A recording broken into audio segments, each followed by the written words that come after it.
दोस्तों, I hope you are doing well. ठीक है, तो जैसा कि हम अपना पहला अध्याय कंप्लीट कर चुके हैं, अब हम अपना सेकंड अध्याय लेने वाले हैं जिसका नाम है सदिश विश्लेषण। ठीक है, अब सदिश होता क्या है इसके बारे में अपने को डिस्कशन करना है। इसकी जरूरत क्यों पड़ी, काहे के लिए हमको इसकी रिक्वायरमेंट पड़ी, ये सारी चीजें जानने के बाद ही हम उसकी आगे पढ़ाई करेंगे।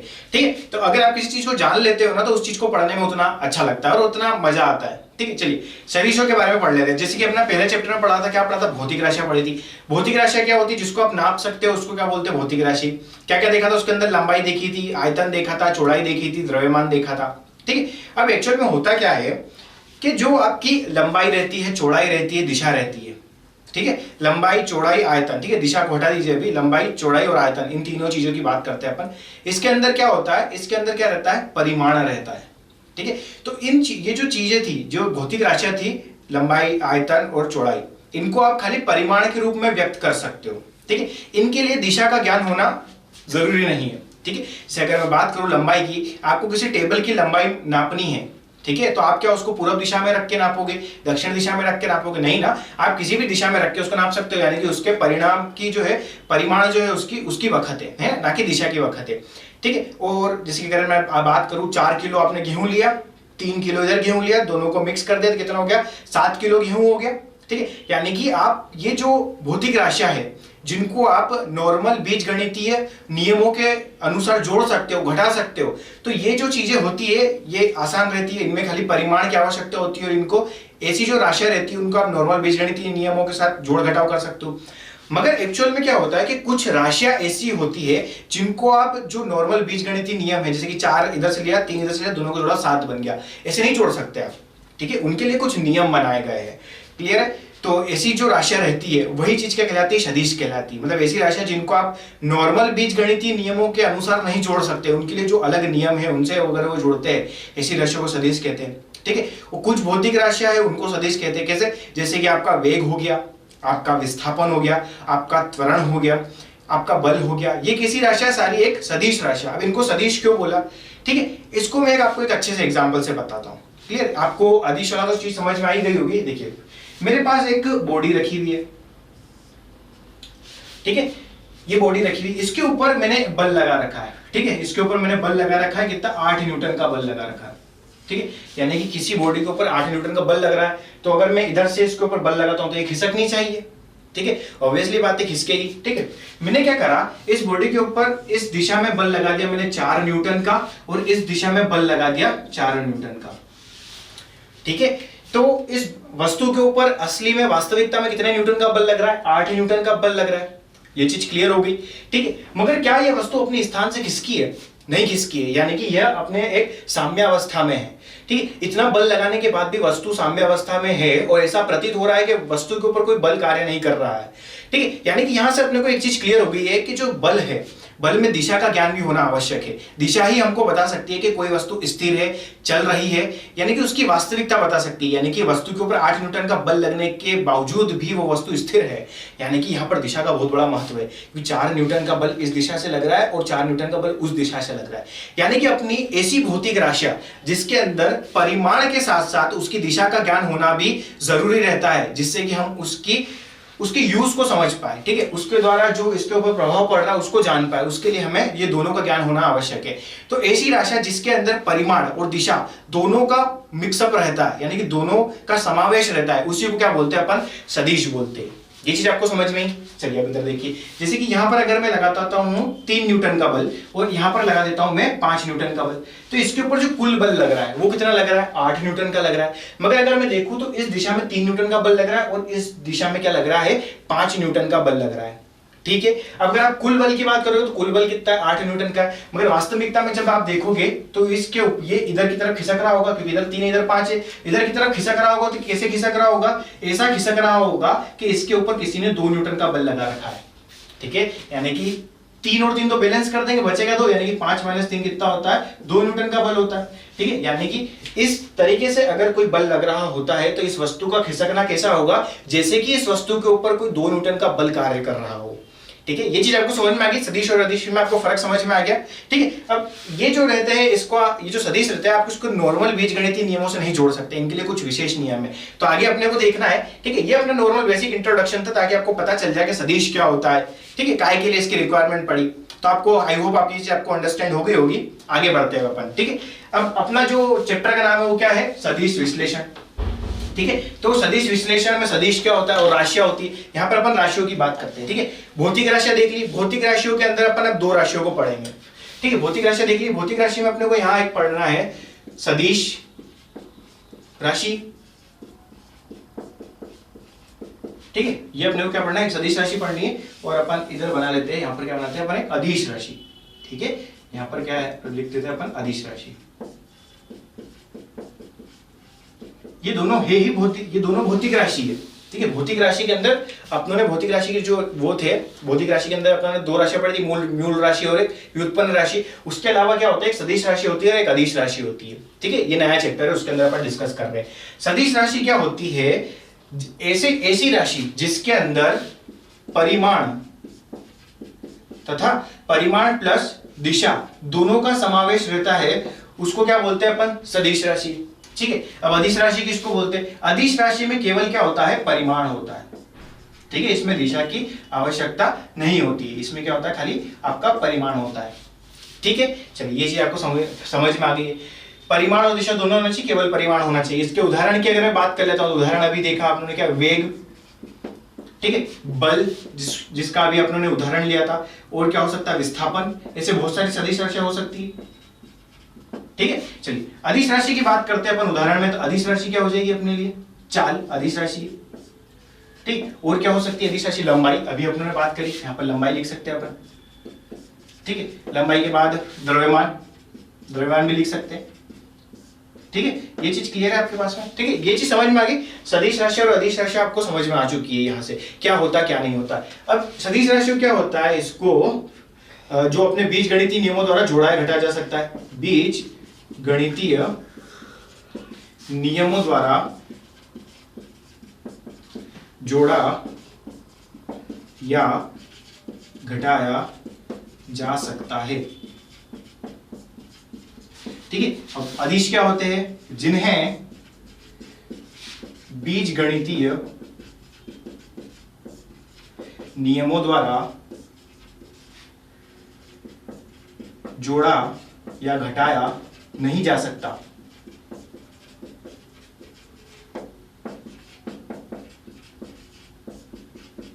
ठीक है, ये चीज आपको समझ में आ गई। ठीक, यानी कि सदिश क्या होता है, अदिश क्या होता है, ये चीज आपको अच्छी तरीके से क्लियर हो गई होगी। ठीक है, ये चीज आपको समझ में आई थी। सदिश का एक और मैं अच्छा सा एग्जांपल बताता हूं। ठीक, ये आपका बोर्ड है। ठीक है, बोर्ड के ऊपर मैंने क्या करा, यहाँ पर एक बल्ब लगा रखा है। ठीक है, ये मैंने क्या लगा रखा है, बल्ब लगा रखा है। अब किसी अंधे व्यक्ति को मुझे इस बल्ब के पास में पहुंचाना है, तो मैं क्या बोलूंगा, मैं सामने वाले व्यक्ति को बोलूंगा कि आप एक काम करो, इस दीवार के कोने पे चले जाओ, वो इस कोने पे चले जाएगा। ठीक है, फिर मैं उसको बोलूंगा कि आप एक दिशा के अंदर इतनी लंबाई पे आगे बढ़ो। ठीक है, तो वो एक दिशा को पकड़ते हुए आगे चलेगा। ठीक है, मैं बोलूंगा इतने वेग से आप आगे चलो, तो वो कुछ वेग से एक दिशा के अंदर आगे चलेगा। ठीक है, फिर मैं उसको बोलूंगा कि आप वाय दिशा में आप उस दूसरे वेग से चलो, फिर वाय दिशा में कुछ दूसरे वेग से चलेगा और वो यहाँ पहुंच जाएगा। ये चीज क्लियर हो गई। ठीक है, अब इसको डायरेक्ट भी ले सकते हैं कि उस कोने से आप क्या करो कि एक आप कोने पे खड़े हो जाओ और कुछ थीटा डिग्री पे मुड़ के आप इस वाली दिशा में चले जाओ, तो आप इस बल्ब के पास पहुंच जाओगे।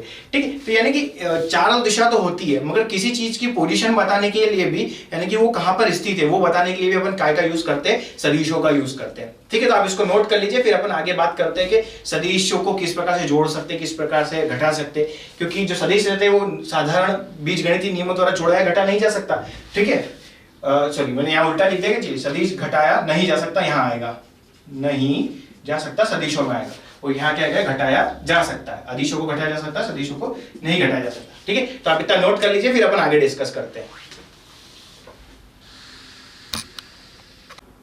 देखिए सदिश तो अपनों ने देख लिया है। ठीक, अब सदिशों को दर्शाते कैसे वो भी देखना जरूरी है। सदिशों के बारे में तो अपने पढ़ चुके हैं। अब यहाँ पर हेडिंग डाल रखी सदिशों का निरूपण। तो सदिशों का निरूपण कुछ भी नहीं है, बहुत ज्यादा वैसे अंग्रेजी वर्णमाला देखिए आपने, ABCDFGHIJKLMNOP QRST यहाँ पर जो कैपिटल लेटर्स होते हैं, ठीक है, अपन उनका सांकेतिक रूप में यूज करते हैं। ठीक है, और उसको सदिश, अब खाली मैंने ए लिखा था तो अंग्रेजी वर्णमाला हो गया, अब इसके ऊपर मैं एक एरो बना के उसके आगे तीर लगा देता हूं, तो यही क्या होता है, सदिशों का निरूपण होता है। ठीक है, देखिए अंग्रेजी वर्णमाला के बड़े अक्षरों के ऊपर अगर मैं इस तरीके से तीर का निशान लगाता हूं तो ये बताता है कि ये मेरा एक सदिश है। कौन सा सदिश है? ए एक सदिश है। ठीक है, यानी कि इसका निरूपण क्या करना है, एक तीर के निशान से इसको निरूपित किया जाता है, यानी कि तीर के निशान से इसको निरूपित करते। ठीक है, अब इस दिशा की बात करें तो इधर तीर हो, इस दिशा की बात करें तो इधर तीर हो, तो ऐसा कोई कॉन्सेप्ट नहीं है। ठीक है, आपके मन से मत कुछ भी लाइएगा, कोई सी भी दिशा हो, ए के ऊपर ऐसा ही सदिश लगाना है आपको। ठीक है, चलिए ये चीज आपको समझ में आ गई, यानी कि ए के ऊपर सदिश लगा रखा है, यानी कि एक सदिश है। अगर ये सदिश है तो इसके पास दो चीज बहुत ही होगी। कौन कौन सी दो चीज होगी? एक होगा परिमाण और एक होगी दिशा। चलिए देखिए, इसके पास क्या होगा, एक होगा परिमाण और साथ ही साथ में क्या होगा, इसके साथ में दिशा भी होगी। ठीक है, दो चीजों से मिलकर बना ना, परिमाण और दिशा। ठीक है, अब इस ए सदिश के परिमाण को कैसे व्यक्त करते हैं, तो इधर देखिएगा, ये मैंने ए, ठीक है, ए सदिश लिख रखा। अगर मैं इस ए सदिश को अगर मोड में लिख देता हूं, मोड पता है क्या होता है, किसी भी चीज को डालो उसको बाहर निकाल दो तो पॉजिटिव हो जाता है। यदि मैं इस ए सदिश को मोड में लिख देता हूं तो ये किसको रिप्रेजेंट करता है, इसके परिमाण को। ठीक है, और दिशा के लिए मैं क्या करूंगा, ए लिखा और ए के ऊपर एक केप लगा दूंगा ऐसी। ठीक है, जैसे मैंने केप लगा रखी ना, ऐसे ए के ऊपर क्या लगा दिया, मैंने एक केप लगा दी। तो ये जो चीज रिप्रेजेंट कर रहा है ये हो गया अपना क्या, ए सदिश। ठीक है, ये हो गया किसका, परिमाण हो गया उस सदिश का। ठीक है, और ये क्या हो गया, इसकी दिशा हो गई। ठीक है, तो ये चीज आपको समझ में आ गई कि सदिश जो रहता है दो चीजों का मेल होता है, परिमाण और दिशा का। परिमाण को ऐसा मोड में रिप्रेजेंट करते हैं और दिशा को केप से रिप्रेजेंट करते हैं। ये चीज क्लियर हो गई। ठीक है, ये व्यक्त करने का तरीका मैं आपको बता रहा था। ठीक, ये चीज को हम नोट डाउन कर लीजिए, फिर अपन आगे देखते हैं सदिशों के प्रकार कितने होते हैं, इसको नोट कर लीजिए। चलिए दोस्तों, तो सदिशों के प्रकार के बारे में पहला जो अपना सदिश है वो क्या है, एकांक सदिश। एकांक सदिश क्या होता है, अब उसके बारे में ध्यान दीजिए। देखिए, एकांक सदिश का मतलब होता है कि ऐसा सदिश जिसका परिमाण क्या हो, एक हो, उसको क्या बोलते हैं, एकांक सदिश। यानी कि एकांक सदिश की परिभाषा क्या होगी, जिसका परिमाण हमेशा क्या होना चाहिए, एक होना चाहिए। ठीक है, अब एकांक सदिश किसको बोलते हैं, जिसका परिमाण तो एक हो। ठीक है, अब आपका जो सदिश रहता है, ठीक, एकांक सदिश को आप रिप्रेजेंट, जैसे ए एक एकांक सदिश है तो ए के ऊपर अगर मैंने केप बना दी तो ये किस चीज को रिप्रेजेंट करेगा, उसके एकांक सदिश को। ठीक है, अब देखिए आपने क्या देखा था कि अगर कोई ए सदिश है तो काय से मिलकर बना होगा, परिमाण से और उसकी दिशा से, और दिशा को इससे रिप्रेजेंट करेगा, तो किसी सदिश की दिशा को ही उसकी एकांक सदिश बोल सकते हैं। ठीक है, तो अब एकांक सदिश मुझे निकालना है, यानी कि मुझे ए केप निकालना है। तो कैसे निकाल सकते हैं अपन ए केप को, इसको बटे में ले आते हैं तो ऊपर क्या आ जाएगा, ए सदिश और बटे में उसका परिमाण। तो ये होता है एकांक सदिश का फॉर्मूला। यानी कि आप किसी भी, बस एकांक सदिश में हमको हमेशा एक ध्यान रखना कि एकांक सदिश की दिशा आप इस प्रकार निकाल सकते हो और एकांक सदिश का जो परिमाण रहेगा वो हमेशा क्या रहेगा, 1 रहेगा। ये चीज आपको समझ में आ गई है। ठीक है, ये चीज क्लियर हो गई है। ठीक है, ये बात करिए अपनों ने एकांक सदिश की।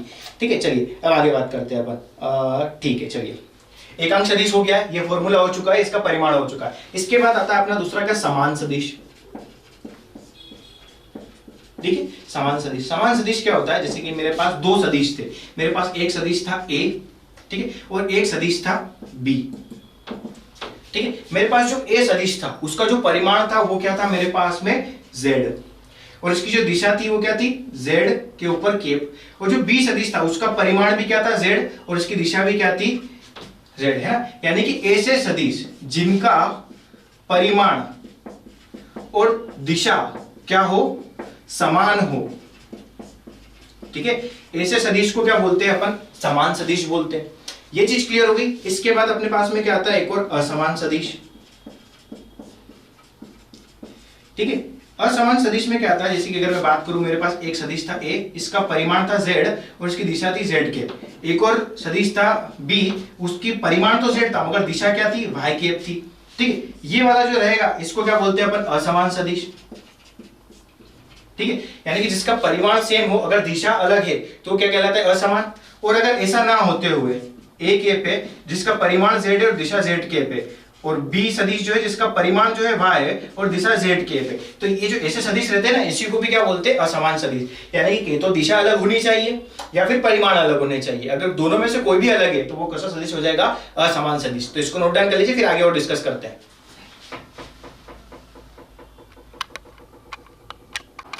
चलिए दोस्तों आगे बात करते हैं। एक होता है ऋण सदिश। ऋण सदिश क्या होता है, देखिए ए सदिश है, इसकी दिशा ये है, एक बी सदिश है, इसकी दिशा ये है, ठीक है। इसका ए का परिमाण 2 है, बी का परिमाण 2 है, दिशा अलग अलग है। यानी कि ऐसे सदिश जिसका परिमाण तो समान हो, यानी कि अगर दिशा अलग अलग हो तो ऐसे सदिश को क्या बोलते हैं, ऋण सदिश या विपरीत सदिश। अब एक होता है स्थिति सदिश।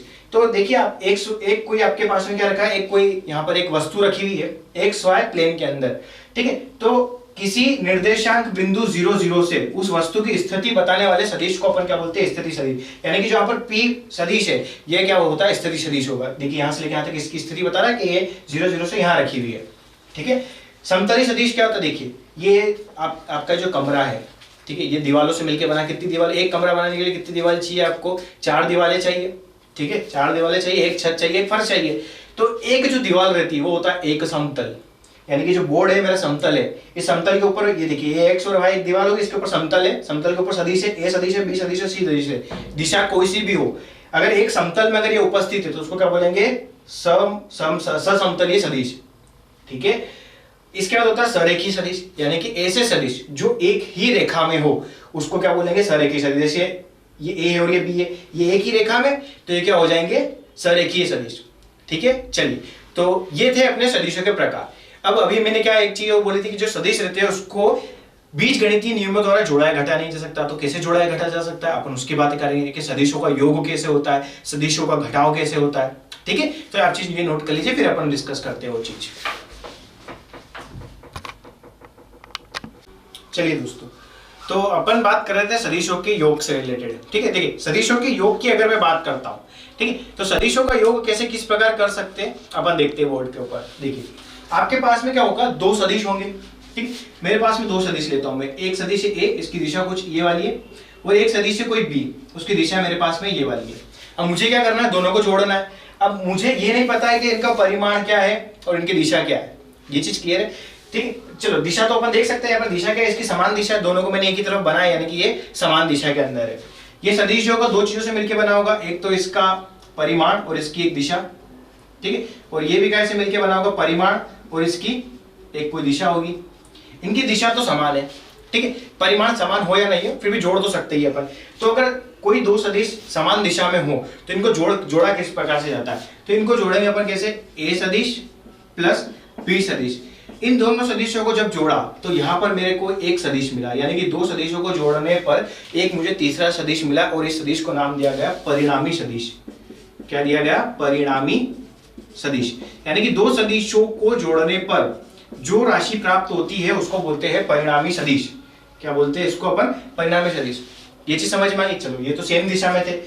अगर मैं बात करता हूं कि एक सदिश मेरा कुछ इस दिशा में था, ठीक है, और एक सदिश था मेरा कुछ इस दिशा में, ठीक है, यानी कि दोनों विपरीत दिशा में होगा। अब इनको भी जोड़ना है, तो इनको कैसे जोड़ सकता हूं मैं, इनका भी जो परिमाण आएगा वो तो आर आएगा, ठीक है। अब मेरे पास में क्या ए है, अब ए विपरीत दिशा में, तो मैं क्या इसको माइनस का ए लिख सकता हूं। क्या लिखा मैंने इसको, माइनस का ए। ये माइनस साइन मुझे ये बता रहा है कि ये विपरीत दिशा में है। अब बी तो सही दिशा में था तो इसको मैंने प्लस लिखा। ये चीज समझ में आ गई। यानी कि सदिशों का जोड़ क्या हो जाएगा यहाँ पर, बी सदिश माइनस का ए सदिश। ये चीज आपको समझ में आई, ठीक है। तो सदिशों का अंतर भी इसी को बोलते हैं कि अगर कोई सदिश समान दिशा में है उनको जोड़ते हो तो सदिशों का योग हो जाता है। अगर विपरीत दिशा में अगर उनको जोड़ते हो तो माइनस में वैल्यू आती है, तो उसी को सदिशों का अंतर कहा जाता है। ये चीज आपको समझ में आई, ठीक है। चलिए ये चीज अगर आपको समझ में आ गई है तो ये जो चीज थी ये वैल्यू, अगर इसको मैं मोड में लिख देता हूं, देखिए अगर मैंने लिखा क्या यहाँ पर ये तो सदिशों की बात होगी। अगर मैं मोड में आर लिख देता हूं तो इसका मतलब क्या होता है, परिमाण। परिमाण कैसे निकलता है, सदिशों के परिमाण को जोड़ दो, क्लियर है। अब ऐसे ये भी निकाल सकते हो, ठीक है। तो इस चीज को नोट डाउन कर लीजिए। ये था सदिशों का योग किस प्रकार होता है। अब इसके कुछ नियम भी है आगे कि और कितने तरीकों से जोड़ सकते हो तो अपन देखेंगे। इसको आप नोट डाउन कीजिए इतना पहले। देखिए दोस्तों, अपनों ने सदिशों का योग देख लिया था कि दोनों अगर एक ही दिशा में थे तो क्या हो रहा था, विपरीत दिशा में था तो किस प्रकार से योग हो रहा था। अगर ये एक दिशा में नहीं होते किसी एंगल पे अगर होते तो क्या होता, यदि 2 या 2 से अधिक सदिश किसी कोण पर अगर कार्यरत हो तो वहां कुछ नियम आ जाते। तो उसमें से पहला नियम है अपना क्या, सदिशों के योग का त्रिभुज नियम। त्रिभुज सब में देखा है 3 भुजाओं से मिलकर बना होता है, तो उन्हीं भुजाओं का यूज करके अपन क्या करेंगे, इसका एक्सप्लेनेशन करेंगे। ठीक है, तो ये चीज आपको समझ में आ जाएगी। ठीक है, आई होप आपको सारे वीडियोस समझ में आ रहे होंगे। ठीक है, अपन इसको बहुत ही ज्यादा बेसिक लेवल पे समझने की कोशिश करते हैं और नॉर्मल लाइफ से रिलेट करेंगे ताकि आपको आसानी से समझ में आ जाए। ठीक है, इधर देखिए क्या बोलता है, सदिशों के योग का त्रिभुज नियम। कुछ नहीं बोलता है, यदि आपके पास 2 सदिश है, ठीक है, 2 सदिश यदि त्रिभुज की दोनों भुजाओं द्वारा, ठीक है, एक क्रम में प्रदर्शित होते हैं, ठीक है, तो जो त्रिभुज की तीसरी भुजा रहेगी वो इन दोनों सदिश के परिणाम को व्यक्त करेगी विपरीत दिशा के अंदर। ठीक है, अब मैंने बोल दिया आधों को घुसा होगा भेजे में, आधों को नहीं घुसा होगा, तो अपन क्या करते हैं, इसको एग्जांपल के थ्रू समझते हैं। देखिए क्या लिखा हुआ है, यदि 2 सदिश किसी त्रिभुज की 2 संलग्न भुजाओं द्वारा एक ही क्रम में प्रदर्शित किए जाते हैं। यहाँ पर एक ही क्रम का बहुत बड़ा महत्व है, यानी कि आपके पास में 2 सदिश है, कौन कौन से, एक सदिश हो गया ए, ठीक है, और एक और सदिश है कोई बी। अब यहाँ क्या लिखा हुआ है, त्रिभुज की 2 संलग्न भुजाओं द्वारा एक ही क्रम में प्रदर्शित किए जाते हैं। एक ही क्रम का मतलब क्या, ये एरो है तो अगला एरो ऐसा मैं बनाऊं कि ये आगे की तरफ जाना चाहिए, यानी कि दूसरा इसको मैं यहाँ पर एक एरो बना देता हूँ ताकि आपको दिखने में सही रहे। फिर दूसरा सदिश मेरा कुछ ऐसा है, इसकी दिशा कुछ ए है। ठीक है, देखिए अब ये जो 2 सदिश है त्रिभुज की 2 संलग्न भुजाओं जैसे प्रदर्शित हो रहे हैं, क्लियर। अब एक ही क्रम का मतलब अगर मैं यहाँ से चलना स्टार्ट करता हूँ तो ये एरो के थ्रू इधर आ सकता हूँ, फिर अगला एरो बी क्या बोल रहा है, इधर जाओ, तो ये एक क्रम हो गया। अगर ये विपरीत होता तो विपरीत क्रम हो जाता है, ये क्या है, एक ही क्रम में है। ठीक है, यानी कि 2 सदिश यदि त्रिभुज की 2 संलग्न भुजाओं द्वारा एक ही क्रम में प्रदर्शित किया जाए तो उनका जो परिणामी सदिश रहता है, इसकी कुछ तीसरी भुजा कुछ ये होगी, उसको आगे बढ़ा देते, इसकी कुछ तीसरी भुजा ये वाली होगी। ठीक है, क्या लिखा हुआ है, इनका जो परिणामी सदिश रहेगा त्रिभुज की तीसरी भुजा द्वारा विपरीत क्रम में प्रदर्शित किया जाएगा। देखिए अगर मैं ऐसे गया और वापस ऐसे चलेगा तो सीधा क्रम हो जाएगा ना, विपरीत क्रम चाहिए तो ऐसे जाऊं, और अगर ये वाला इधर है तो मैं उधर जा ही नहीं पाऊंगा, तो विपरीत क्रम क्या हो जाएगा, ये वाली दिशा। ठीक है, और जो तीसरी भुजा रहेगी किसको रिप्रेजेंट करेगी, आर को, और आर बराबर क्या हो जाएगा, ए सदिश प्लस बी सदिश। ये आपको चीज समझ में आई। ठीक है, ये कुछ थीटा एंगल पे होंगे यहाँ से, ठीक है, आर का भी कुछ ना कुछ एंगल रहेगा। तो ये जो था अपना सदिशों के योग का त्रिभुज नियम था। क्या बोलता है कि 2 सदिश यदि किसी त्रिभुज की 2 संलग्न भुजाओं द्वारा एक ही क्रम में प्रदर्शित किए जाते हैं तो त्रिभुज की तीसरी जो भुजा रहेगी वो उसके परिणामी सदिश को प्रदर्शित करेगी विपरीत दिशा के अंदर। ये था त्रिभुज नियम, तो इसको नोट डाउन कर लीजिए, फिर आगे दूसरा नियम देखते हैं। ठीक है, नोट डाउन। चलिए दोस्तों, तो अपना जो दूसरा नियम है वो दूसरा नियम क्या है, सदिशों के योग का समांतर चतुर्भुज का नियम। ठीक है, समांतर चतुर्भुज सबको पता ही है। ठीक है, अब समांतर चतुर्भुज का नियम क्या होता है वो भी देख लीजिए। 2 सदिश है, अगर 2 सदिश किसी समांतर चतुर्भुज की 2 संलग्न भुजाओं द्वारा अगर प्रदर्शित किए जाते हैं तो उनका जो परिणामी सदिश रहेगा वो उस समांतर चतुर्भुज के विकर्ण द्वारा प्रदर्शित किया जाएगा। कौन सा वाला विकर्ण, जो दोनों सदिशों के कटान बिंदु से होकर जाता हो।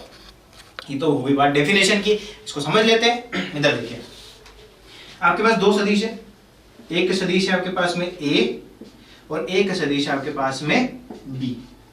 ठीक है, क्या ये समांतर चतुर्भुज दिख रहा है, अभी नहीं दिख रहा है, तो हल्का सा अपन आगे बढ़ा लेते हैं, इसको ऐसा, ठीक है, और इसको ऐसा। अब समांतर चतुर्भुज दिख रहा है, हाँ जी दिख रहा है। ठीक है, तो समांतर चतुर्भुज की 2 भुजाओं द्वारा अगर किन्हीं 2 सदिशों को प्रदर्शित किया जाता है तो इन दोनों सदिशों का जो परिणामी सदिश रहेगा वो क्या रहेगा, इन दोनों के जो कटान बिंदु से क्या निकल रहा है, एक अपना क्या निकल रहा है, एक सदिश निकल रहा है। ठीक है, ये जो सदिश निकला है इसी को क्या नाम दे दिया अपनों ने, परिणामी सदिश आर। ये चीज समझ में आ गई। ठीक है, यानी कि क्या लिखा है, यदि 2 सदिशों को किसी समांतर चतुर्भुज की 2 संलग्न भुजाओं द्वारा दर्शाया जाता है तो इनका परिणामी सदिश समांतर चतुर्भुज के उस विकर्ण द्वारा दर्शाया जाएगा जो संलग्न भुजाओं के कटान बिंदु से होकर गुजरता है। ठीक है, तो ये हो गया सदिशों के समांतर चतुर्भुज का नियम। अब इसका जो रिजल्टेंट है उसको निकालने का फॉर्मूला क्या रहता है, देखिए अगर मैं बात करूं इसका जो रिजल्टेंट निकालने का फॉर्मूला रहता है वो क्या रहता है, r is equal to under root का a की घात 2 प्लस b की घात 2 प्लस 2ab cos थीटा। अब ये जो रहेगा पूरा काय में रहेगा, मोड में रहेगा, यानी कि हम खाई की बात करते हैं, खाली परिमाण की बात करते हैं। ठीक है, इसके अंदर क्या की बात, काय की बात हो रही है, खाली परिमाण की बात हो रही है। ठीक है, तो ये इस प्रकार से कुछ रहेगा। मैं इसको एक ढंग से लिख देता हूँ प्रॉपर वे में, कि a सदिश, ये b सदिश और यहाँ पर cos थीटा। ये चीज क्लियर होगी। ये फॉर्मूला कब लगाएंगे, जब a सदिश और b सदिश कौन सी दिशा में होंगे, समान दिशा में। कौन सी दिशा में होंगे, समान दिशा में होंगे तो ये वाला फॉर्मूला लगाओगे, अगर विपरीत दिशा में होंगे तो कौन सा लगाओगे, यानी कि r is equal to under root में a की घात 2 प्लस b सदिश के परिमाण की घात 2 प्लस यहां पर आ जाएगा माइनस 2ab cos थीटा। ये चीज क्लियर है, ठीक है। अब यहाँ पर थीटा की वैल्यू अगर समान दिशा में हो तो 0 हो जाएगी और यहाँ पर 180 हो जाएगी, यानी कि माइनस का साइन जो आता है वो उसके रेस्पेक्ट में आता है। ये चीज आपको समझ में आ गई, ये चीज आपकी क्लियर है, ठीक है। तो ये अपने को इस टाइप से उसका क्या निकाल सकते हैं अपन, रिजल्टेंट निकाल सकते हैं। तो ये चीज आप इसको नोट कर लीजिए, फिर अब आगे डिस्कस करते हैं कि ये जो रिजल्टेंट की वैल्यू इस प्रकार निकल के आई है ये किस तरह से निकल के आई, तो अपन डिस्कस करेंगे। आप इसको नोट डाउन कर लीजिए। चलिए दोस्तों, आपने ये चीज नोट कर ली होगी, ठीक है। यहां पर अपने बात करी थी क्या, अगर दोनों समान दिशा में हो, ठीक है, दोनों समान दिशा में हो तो थीटा क्या रख सकते हैं अपन, 0 डिग्री, ठीक है। और ये वाला फॉर्मूला किसके लिए था, विपरीत दिशा के लिए था, ठीक है। विपरीत दिशा के लिए क्या रहेगा, थीटा कितना रहेगा, 180 डिग्री। तो आप cos 180 रखोगे तो cos 180 -1 होता था, ये कुछ फॉर्मूला निकल के आ जाएगा, ठीक है। चलिए अब अपन बात करते हैं, क्या प्रूव करना है कि जो रिजल्टेंट लिखा है आपने, ठीक है, इसे आपने नोट कर लीजिए। जो रिजल्टेंट लिखा हुआ है आपके पास में, ये वाली जो वैल्यू लिखी हुई है ये आई कहां से, ठीक है। ये जो लिखा हुआ है फॉर्मूला जो लिखा हुआ था ये आया कहां से, अपने को ये चीज का फाइंड आउट करनी थी। ये चीज अपन सारी हटा देते हैं, ठीक है, ठीक है। अपनी हेडिंग जो आ जाएगी क्या आ जाएगी, सिद्ध कर दो, ठीक है। सिद्ध करो, क्या सिद्ध करना है अपने को, r is equal to under root का a की घात 2 प्लस b की घात 2 प्लस 2ab cos थीटा, ठीक है। अभी मैं ab के फॉर्म में लिख रहा हूं क्योंकि परिमाण को व्यक्त कर रहा है, ठीक है। क्या करना है अपने को, ये चीज प्रूव करनी है, तो सबसे पहले सदिश बना लो। ये बनाया सदिश, अब चलो थोड़ा सा इधर बना लेते हैं अपन इसको यहाँ पर, ताकि अपने को बोर्ड कंज्यूम करने में दिक्कत ना हो। ये अपना एक सदिश हो गया इधर, ठीक है। एक सदिश ले लेते, ये दोनों थीटा एंगल पर है क्योंकि थीटा एंगल के लिए ही वैलिड है ये कोई एक इस दिशा में, एक कोई इस दिशा में, ठीक है। ये चीज समझ में आ गई। अभी इसको हटा देते हैं, इसको आगे बढ़ाते हैं अपन ताकि चतुर्भुज बन जाए अपन, क्योंकि चतुर्भुज के लिए निकला है, ठीक है। अब इसका जो परिमाण रहेगा कुछ इधर की साइड रहेगा, ये भी अपन डिस्कशन कर चुके। क्या रहेगा, ये कुछ r रहेगा, ये कुछ a रहेगा, ये कुछ b रहेगा, ठीक है। ये जो पूरा एंगल है इसको अपन क्या नाम देते हैं, थीटा, यानी कि दो सदिशों के बीच का एंगल कितना है, थीटा। एक सदिश b और एक सदिश क्या दे रखा है आपको, r दे रखा है। इन दोनों के बीच के एंगल को क्या ले लेते हैं अपन, अल्फा ले लेते हैं। यहां तक आपको कोई डाउट है, नहीं है। चलिए अपन आगे बात करते हैं। चलिए ये चीज आपको समझ में आ गई। चलिए अब अपना फॉर्मूला सही बने इसके लिए अपन a को यहां ले लेते हैं, ठीक है, b को यहां ले लेते हैं। अगर आप मैंने जैसे पहला लिखा था वैसा भी ले सकते हो, कुछ नहीं होगा। ये वाला भी इधर आ जाएगा, ये वाला भी आगे आ जाएगा, ठीक है। ज्यादा कुछ फर्क नहीं पड़ने वाला। ये चीज समझ में आ गई। चलिए अब अपने को प्रूव करना, तो प्रूव करने से पहले अपन क्या करेंगे, अब इसका नाम दे देते अपन, इसको नाम दे देते अपन क्या, स्मॉल a, इसको नाम देते स्मॉल b, यहाँ नाम देते स्मॉल सी, इसको नाम देते स्मॉल डी। अब इसे छोटे से क्यों रिप्रेजेंट करा है, क्योंकि अपने ए बी के फॉर्म में ले रखा है। अब क्या करेंगे, यहाँ से एक लंब डालो, इधर से इसको आगे बढ़ा दो, ये चीज क्लियर हो गई। डी हो गया, आप यहाँ पर ई नाम दे दो। ये अगर कितना एंगल है, अगर ये पूरा थीटा एंगल है तो, और सदिशों को अपन इस सदिश को उठा के यहाँ पर ऐसा बना सकते हैं, अगर ये दोनों बराबर ही होंगे, ठीक है। तो ये भी क्या होगा अपना कोई बी सदिश ही होगा, और ये एंगल थीटा, तो ये वाला एंगल कितना होगा, थीटा होगा, ठीक है। एक और चीज ध्यान रखिए आपको, जो सदिश रहते हैं, सदिशों को समांतर में खिसकाया जा सकता है,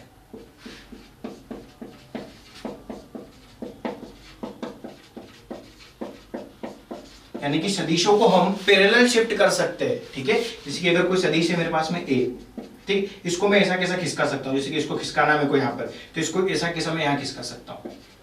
ये चीज समझ में आ गई, ठीक है। देखिए अब इसको पैरेलल में, इसको मैं नीचे भी खिसका सकता हूँ, ये भी पैरेलल ही हो गया। तो इसको उठा के अगर मुझे नीचे खिसकाना है तो इसको खींच के मैं इधर खिसका लूं, ये पैरेलल, यानी कि मैं इस टाइप से इसको क्या कर सकता हूँ, खिसका के पैरेलली शिफ्ट कर सकता हूँ। तो मैंने क्या करा, बी सदिश था, इसको उठा के इधर खिसका के यहाँ लग दिया, तो ये भी क्या हो गया, बी सदिश।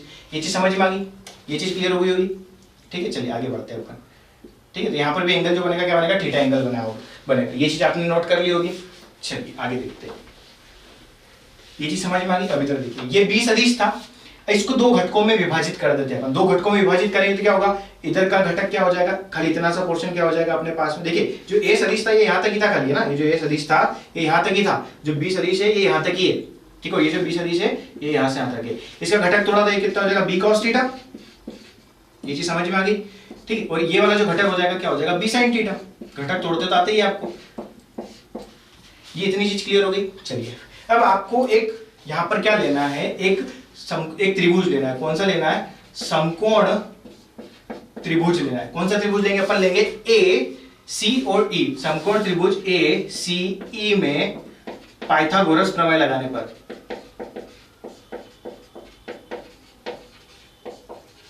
इसमें क्या करिए अपनों ने? पाइथागोरस प्रमेय लगाने पर। पाइथागोरस प्रमेय लगा दे अपन। ये डायग्राम आपको दिख रहा है, पाइथागोरस लगा देते। तो पाइथागोरस प्रमेय क्या बोलती? कर्ण की घात 2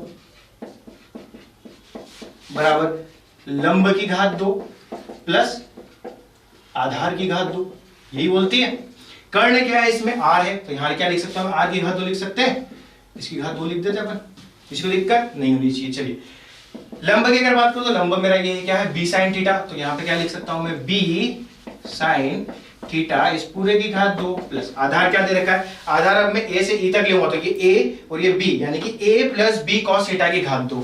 तो यहां मैं क्या लिख सकता हूं? ए प्लस बी कॉस थीटा की घात 2।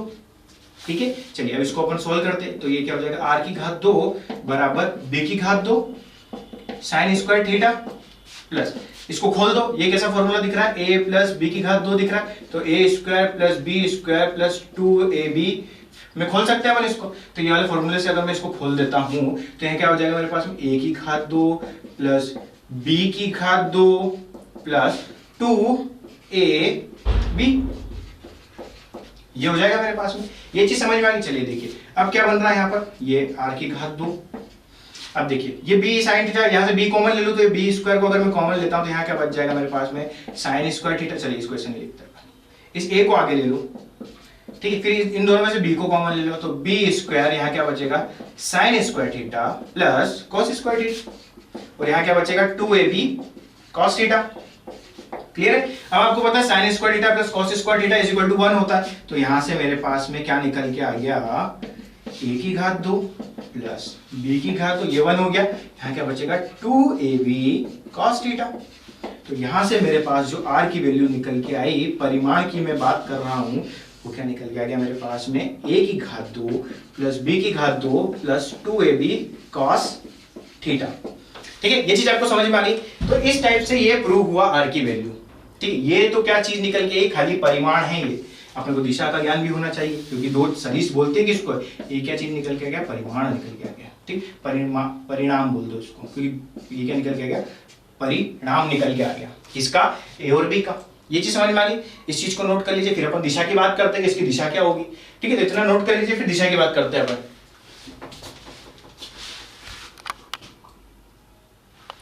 चलिए दोस्तों, तो अपन दिशा की बात करते हैं। मैंने रफ कर दिया, परिमाण की दिशा की बात करते हैं। देखिए अब मैं बात करूं इस ए सदिश से। ये ए सदिश है, ए सदिश से कितने डिग्री पे? अल्फा डिग्री पे, यानी कि अपने को क्या निकालना है? अल्फा निकालना है, यानी कि अल्फा ही उसकी क्या हो जाएगी? दिशा।